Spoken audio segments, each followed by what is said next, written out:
One airline here in Australia is consistently ranked above all the others when it comes to on-time arrivals, on-time departures and the number of cancellations it has. But it's not Qantas, it's not Virgin, it's not one of the Qantas companies like Jetstar. It's a small regional airline based up here in far north Queensland. Yes, it's Hinterland Aviation, it's right behind me, and I'm going to fly them today to a small town called Cooktown, about 45 minutes north of here, to find out exactly what it is that makes this airline more reliable than any other airline here in Australia. Interesting thing about Hinterland Aviation is they actually operate out of the general aviation side of Cairns Airport here. So Cairns is basically single runway. You've got the international and domestic departures on one side of the airport, and across the other side of the runway you've got the general aviation area, which is the area that, as a general aviation pilot myself, I'm more familiar with. So this is where you've got the smaller aircraft, private aircraft, recreational flyers are based out of here. You've also got a lot of charter operations as well. The sightseeing tours go from here too. But Hinterland Aviation have also got their operations based on this side of the airport as well. Of course, I forgot to mention one of the really important group of people who operate out of the general aviation area here at Cairns Airport as well. I can't believe I forgot about these guys. I do like as well how they're absolutely flexing their recent accolades on their sign outside the hangar here as well. Hinterland Aviation, real airline, real people, real on-time performance. So what makes an airline reliable? Well, here in Australia, we have a government organisation called the Bureau of Infrastructure and Transport Research Economics. And each month they publish an airline on-time performance statistics table, which sounds really boring, but is actually quite useful as it ranks airlines against each other in three main areas: arrivals on time, departures on time, and cancellations. And Hinterland are consistently at the top of this list. In fact, for the aggregated report for all of last year, Hinterland had more on-time arrivals, more on-time departures, and fewer cancellations than any other airline here in Australia. And you may think, okay, they're a smaller airline, so that means they're flying a lot less, and of course they can be more on time. Their schedules are probably a lot less hectic. But last year, Hinterland flew over 16,000 sectors. Yes, of course, that's not as much as, say, your Qantases or Virgins, but it's still a lot of flights for a cancellation rate of just 1.2%, especially considering when you're flying into pretty remote airports in the unpredictable tropical Queensland weather. Now, there are two strategies you can employ as an airline when it comes to on-time reliability. Either prioritise your aircraft leaving and arriving on time by moving passengers onto other flights and being comfortable cancelling other flights, or accept that some flights just won't depart on time, but at least you're not cancelling them altogether. Hinterland, though, don't seem to have either problem, so I wanted to give Hinterland a go and see what the product was actually like. So after a quick and efficient check-in process, which basically involved me identifying myself and having my backpack weighed, I spent a few moments in one of the very comfortable departure lounges before our pilot gave us a safety briefing and then walked us out to our aircraft that will be taken to Cooktown today.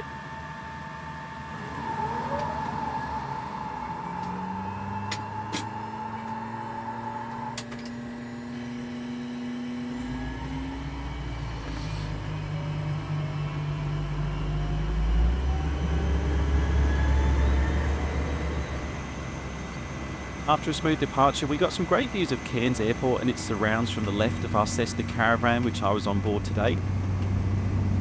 The Caravan, it's one of the staples of the Hinterland fleet, and it's a very reliable aircraft used across the aviation industry in things like flight training, charter, cargo, air ambulance. The police use it, so do the military. There's also a float variant that you've probably seen. In the configuration I'm on today, this Caravan seats 12 passengers, but when I was chatting to a few of the staff on the ground, they also told me Hinterland have actually got two brand new Cessna 408 Sky Couriers on order. Now, these are twin-engine aircraft with greater endurance and payload capabilities compared to this Caravan, and they're going to allow Hinterland to carry more passengers, potentially on more routes into the future. Because this is an unpressurised aircraft here, the Cessna Caravan basically means that the higher we go, the less oxygen there is, and it's not like a commercial jet which is pressurised and you get enough oxygen as a passenger even up to 30,000, 40,000 feet. Here we're restricted by the amount of oxygen that's available to us. And here in Australia as well in particular, the rules are a little bit more strict. The regulator here actually says that we need to use oxygen as flight crew at any altitude above 10,000 feet. And the higher you go, the more oxygen you need to be able to carry for the passengers that are on board as well. So I'm pretty sure that the cruising altitude we'll be at today will probably be something like 8,000 feet. I'm pretty sure it won't be above 10,000 feet because then the pilot will have to use oxygen anytime they're flying above 10,000 feet. Looks like we're leveling off at 8,000 feet there. I've just got the QNH set slightly wrong. I think that's why it's showing a little bit over, but yeah, looking at his altimeter up there, it's 8,000 feet. That's our cruising level. It's just a 45-minute flight to Cooktown, and with about 10 minutes to run, we left 8,000 feet and started our descent into Cooktown Airport itself. Now, I noticed that the RNP approach had been loaded, but because the weather conditions were pretty favourable today, our pilot decided to break off that, descend visually, and we made a visual approach into the airport, joining the downwind leg for a left-hand circuit and, impressively, a very squeaky clean landing to get us to a place that I was looking forward to exploring here in Far North Queensland.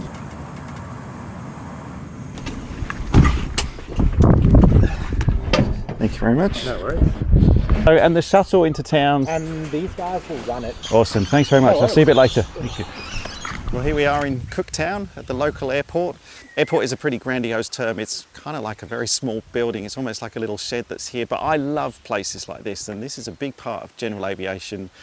And travelling around in my small plane, which I haven't been able to do for about 18 months now, which I really miss, is coming to places like this and just exploring how aviation is such a critical part of sustaining these local communities in these remote parts of this country that I love so much. There is a shuttle bus heading into town now as well, which I think is just about to go, so I'm going to jump on board that. And we've got about almost 2 hours now here in Cooktown, so I'm going to do a bit of exploring before the return flight home. I jumped on board the airport transfer, which is actually organised by Hinterland Aviation themselves. It's part of the ticket price. Took about 10 minutes to drive here, and now here we are in Cooktown. Now, if you know your Australian history, then the name Cook is going to be very familiar to you. And yes, Cooktown is named after Captain James Cook, who in 1770 actually beached his ship, the Endeavour, just behind me. There's actually a little plaque just back there that I saw, which commemorates the exact spot where he did that. And this place has got a lot of nods to that part of Australia's history. Obviously, the town itself is called Cooktown. It used to be called Cookstown, but now it's called Cooktown. The big hill that we flew around on the way in, that's called Mount Cook. The river that I'm sort of standing on at the moment, this is the Endeavour River. So lots of nods to that time in the late 1700s when Cook was making his way around Australia and ended up here. And now the town's named after him, as are many other things here. Morning. I love that here in Queensland, just mangoes just casually on the side of the street. It would cost you $6 in Melbourne.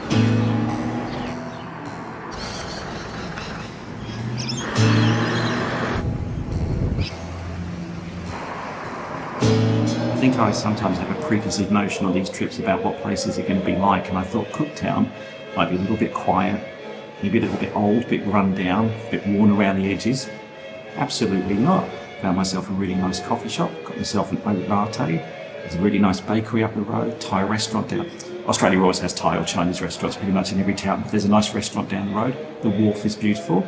I'm really glad I spent the time to actually get out of the aircraft and get away from the airport and have a bit of a look around.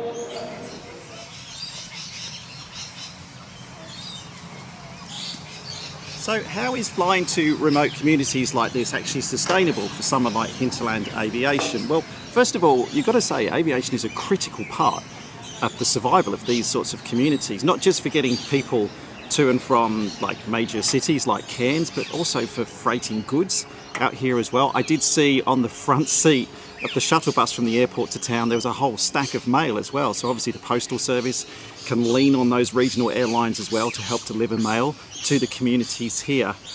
But it's obviously not just something that, you know, you can spend $400 or $500 on a ticket every time you need to pop into Cairns. That's a lot of money, especially if you are living in a community like this. Well, the good thing is Australia is not actually alone in this. This happens across many other countries. But Australia has a system called the local fare scheme, where the government basically subsidises a lot of the flights that Hinterland Aviation operate, which means it can fix the ticket price for people who need to travel to and from their local communities using Hinterland Aviation. Here in Australia, to qualify for the scheme, you need to have lived in the same place for more than 3 years. And the fare can actually be subsidised for anything up to $400 per return fare, which makes quite a difference when you think that for me, the return fare from Cairns to Cooktown, just a 45-minute flight, cost me about $400 and something. I think it was about $440 in total. So that can actually get reduced to something closer to $100 for someone, which might mean the difference between actually being able to do that trip and not. So it's one thing for people like you and me who might be using an airline like Hinterland to want it to be reliable, because we're travelling for, like, this is leisure for me. This is a bit of a, I'm up here to make this video and to try Hinterland and have a look around Cooktown. And for us, yes, it's nice when airlines run on time. But the Queensland Government's local fare scheme, they actually say that they subsidise the fares of people like Hinterland because it actually improves the standard of living of these communities. It's a vital part of the connectivity for these communities to the outside world. When they are operating out of some pretty remote areas, some rural airfields, and in weather conditions, especially in the rainy season here, which is quite bad at the best of times, I think it's a real testament to a company like Hinterland who's got the systems in place to ensure that they are operating as reliably as they do. It's actually critical to communities like this.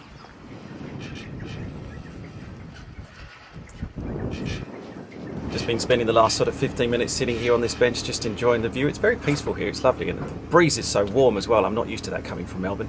Now I'm about to head back to the airport on the return shuttle bus. The one thing I forgot to mention is that when I got here, when we landed, I was having a chat with the pilot. Obviously pilots talking about, I told him I was a pilot, which is my obligation as a pilot, and he said to me, instead of sitting in the back of the plane where I was on the way here, on the way home, would I like to maybe go up to the front of the plane and sit next to him instead?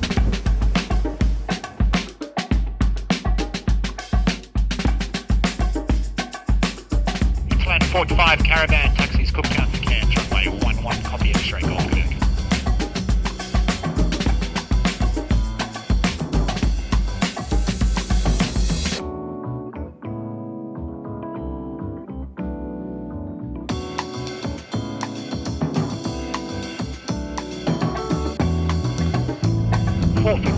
Departed to Cooktown, 44, tracking 153, climbing 7,000, Cairns 30, and request traffic up to 5 left and climb 9.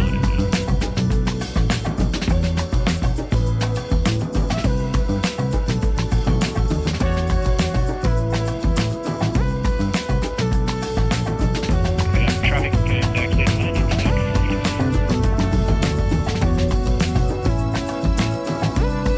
Landings were too good. Oh, unfortunately, yeah, the two that I've been in.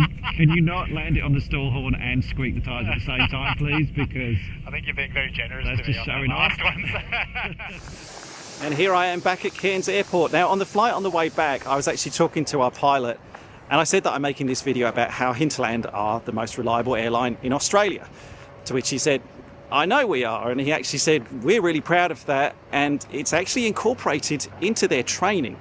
It's not just a byproduct of how they run the company, it's a bit of an ethos here on how they run the company and how they train the future of the company to operate as well.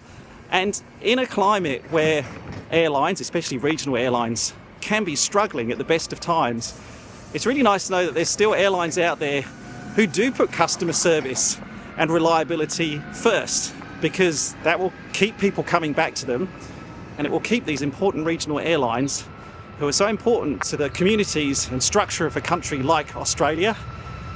Hopefully it will keep them flying well into the future. Plane. Check out this next video right here. I think you'll really like this one. Thanks for watching.